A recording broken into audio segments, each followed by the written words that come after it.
This is the Trojan horse from the movie Troy, and this is the same horse from The Odyssey. And no matter what movie you think is better, I think, to be objective here, the Trojan horse in the movie Troy looks a lot more impressive and grand compared to the one in The Odyssey in this still. But I think everyone who has seen both movies will tell you that the Trojan horse from The Odyssey feels far more grand and intimidating than in Troy. Why does The Odyssey feel so epic, even though in terms of actual scale of the set pieces, there have been far grander looking movies? I mean, even Ant-Man and the Wasp: Quantumania covers more ground, but that movie doesn't feel as epic as The Odyssey in any way. I mean, it all comes down to a variety of different specific mechanisms, but there's one that's most important, which you probably wouldn't expect.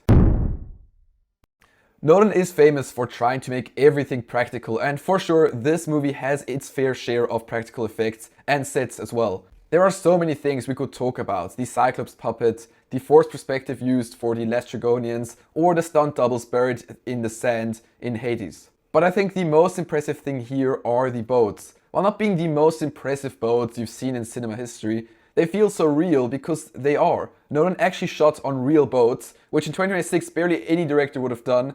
But that just really pays off. Like in the beginning of the film, we see a shot from Odysseus from behind looking out onto the sea, and on the left side we see some dolphins swimming with him. Real dolphins. Moments like that just add to the feeling of being on an adventure. It just immerses you so much more than the invisible walls of something like the volume or green screen in Quantumania, for instance. But here's the actual reason this matters so much. I mean, shooting practically means any VFX applied afterward only has to enhance what's already there, not create it from nothing. I mean, just compare that to something like Ant-Man and the Wasp: Quantumania, where the creature and the entire world around it are both fully CG. Your brain has nothing physical to anchor onto, so it has to work harder to accept any of it as real. That's why it's so much easier to suspend your disbelief in The Odyssey. The practical foundation does most of the work before the VFX even show up. Now that's definitely one reason, but just shooting practically is nothing without having good shots.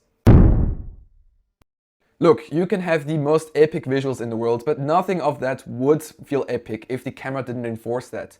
I mean, take the Pacific Rim franchise as an example. The first one really made you feel like these robots are huge machines with all the grounded camera work. The camera was always in places where it could be possible for a cameraman to be, which makes you so much more immersed in the movie. Then you compare it to the second one. Uprising moved the camera up, almost eye level to the Jaegers, which makes them seem like they're not as big as they actually are.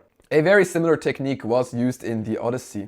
The camera very rarely shows us a wide angle shot, and almost never is it an establishing shot. So you discover the environment with the characters and out of their perspective.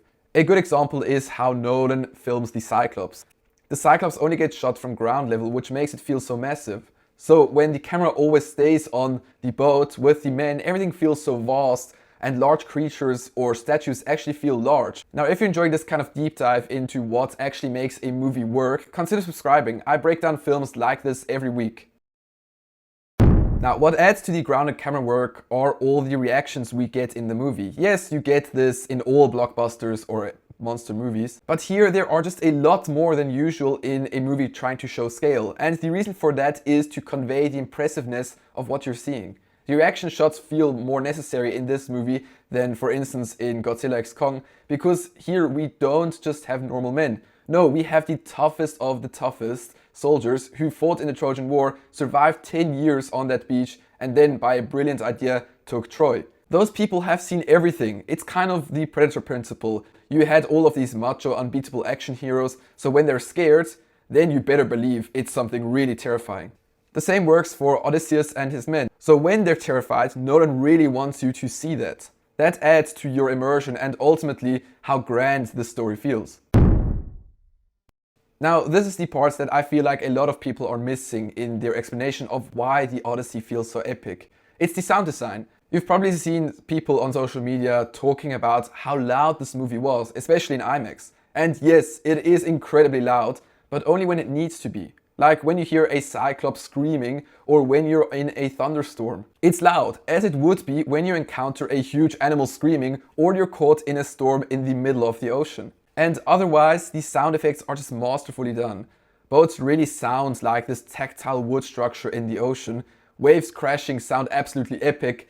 And then, as a cherry on top, you get Ludwig Göransson's score, which I think isn't my absolute favorite from a Nolan film, but I do think no score in a Nolan movie has been so diverse in terms of different sounds and feelings. Every time the crew walks up on shore on a different island, it feels like a new world, and that's mostly because of the score. Nolan's The Odyssey doesn't feel so epic because it has the biggest set pieces or the most out of this world landscapes.